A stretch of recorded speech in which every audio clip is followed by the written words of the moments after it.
Welcome to the Now. I'm Ashley Jenkins. I'm John Reisinger. The Xbox underperforming for Microsoft? Oh. Well, is that a surprise? How is the console doing after a few years into its life with the new super-powered Scorpio on the horizon? Let's do a little bit of a check-in. Okay, we learned a little more on that topic this week as Microsoft reported its earnings for the second quarter of 2017, giving us a snapshot of the overall health of the Xbox One as well as other parts of the company's business. The short takeaway is that Microsoft's gaming revenue is down 3% year over year, which was driven largely by lower Xbox console prices and a fewer number of consoles sold. Yeah. Now, that being said, it is actually pretty normal for console sales to start dropping a few years into a generation. On the other hand, Microsoft has in the past blamed Xbox console revenue for the earning woes of its game division. According to Gamasutra, that might indicate that the Xbox One, while not a flop along the lines of the Wii U, has been underperforming Microsoft's expectations. But on the bright side for Microsoft, there is one. Yeah. Xbox's software and services revenue actually grew a nice 18% year over year.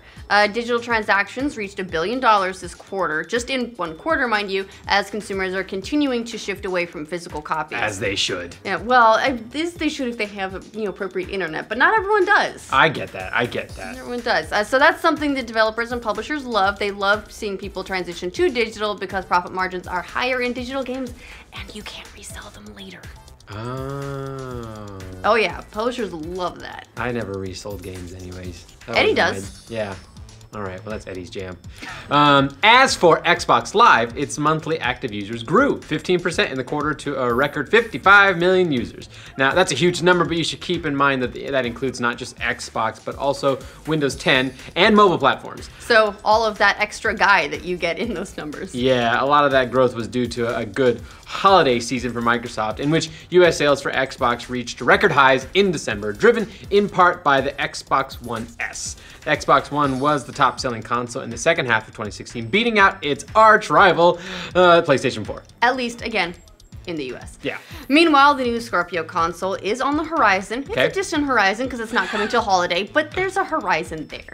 It's launching later this year, and Microsoft has been hyping it as the most powerful console on the market, although there have been some questions coming up recently about how capable of 4K it is. A lot of the first-party titles, they will all do 4K. Third-party, maybe not so much. So people are wondering if it's as beefy or as powerful as Microsoft has been claiming that it is. Some have speculated that this might be the last generation that Microsoft releases a proper console. And while nothing has been confirmed, these numbers don't look like anything that would change Microsoft's mind, if they're in fact planning to get out of the console business. And when we say that, doesn't mean they wouldn't still do machines for the living room. They might just be more PC-ish than console-ish. That seems to be the general direction we're going. On the other hand, 55 million people, that's a lot of gamers, and it is clear that the Xbox is responsible for a lot of that. And if Microsoft completely gets out of consoles altogether, hard to imagine all those gamers moving over to PC. I know PC gaming is more affordable than ever, but it's not as accessible. Some people just want it to be easy. I get it. I get it. It's still not better, but I get it. As a company, Microsoft actually beat Wall Street's expectations for the quarter. So take that, Leonardo DiCaprio.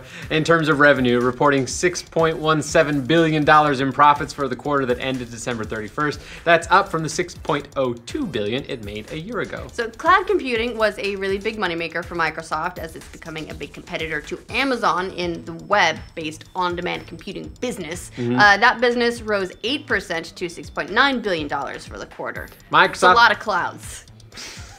Big full clouds. It's gonna be overcast. Yeah, Microsoft is currently locked in a big battle with Amazon and Google over their various cloud computing businesses. That just sounds like some sort of Godzilla battle between those three behemoths. Someone animate that. Yeah, Amazon is the current market leader, and analysts say that Microsoft has positioned itself as a solid number 2, beating out Google.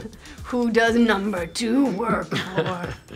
Meanwhile, revenue from Microsoft's personal computing segment dropped 5% to $11.8 billion in the quarter. That's the segment of business that includes Windows as well as Microsoft's mobile phone and gaming businesses.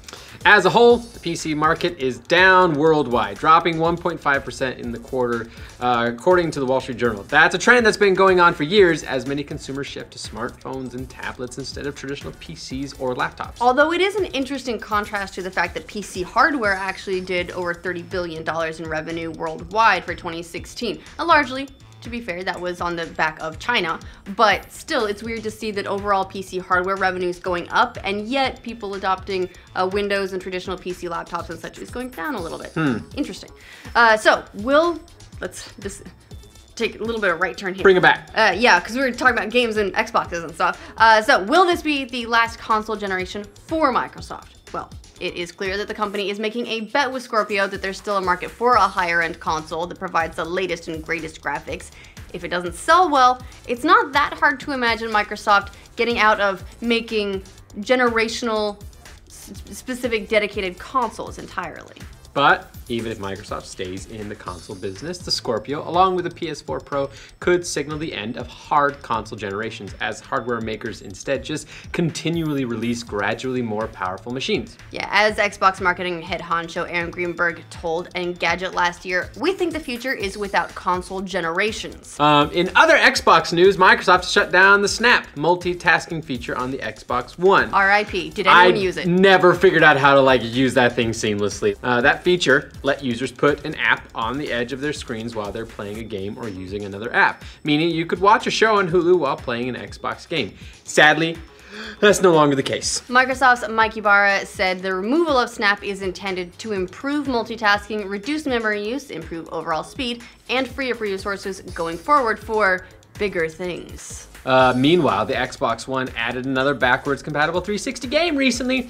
If you already own Alice Madness Returns for the 360, I absolutely do. Good for you. Thank you. It's going to show up automatically in your Xbox One library. Otherwise, you can buy it for about $20. I don't need to because I own it a couple of times. So that game, in case you don't know what Alice Madness Returns is, and you really should because it's awesome. Yeah. The game originally came out in 2011 for the 360, PlayStation 3, and the PC. It's been a busy month for Xbox One's backwards compatibility library with a total of 14 titles added. There are now more than 300 Xbox 360 games in total that are playable on the Xbox One. Fans actually really seem to dig the backwards compatibility, and Microsoft said that players spent 265 million hours playing 360 games on the Xbox One last year. I'm not sure what that says about the Xbox One, that people would rather play Xbox 360 games on it. That said, for those who threw out their 360 when you got an Xbox One, pretty handy. And after all, Phil Spencer did make the comments recently on Twitter that he thinks backwards compatibility is going to be super important, especially to keep that compatibility going forward. It's like when I'm playing Mario ROMs from Nintendo, the first Nintendo on my gaming PC. ROMs that you own, right? Yeah. Yeah. I own those games. What do you think of the latest Xbox One news? Is it falling behind in the console wars? Let us know in the comments. Is the console wars even still a thing? Yeah, are they still fighting? Well, I mean, if one of the consoles has double the numbers, is it really a war anymore? Is it like a war like in Lord of the Rings, or is it like a few bums in a back alleyway that are fighting, we're all just ignoring it? Yeah. I'm not sure where that analogy went, but for better analogies, sometimes we hope. And for more gaming news and all that sort of stuff, make sure you like this video and subscribe to The Know. Yeah. And for all your bum fights. Yeah! Nope, not here. Well,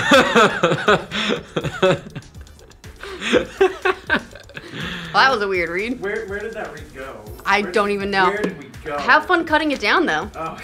I wasn't age shaming the console. You were a little bit. I'm sorry. God, we put it in an old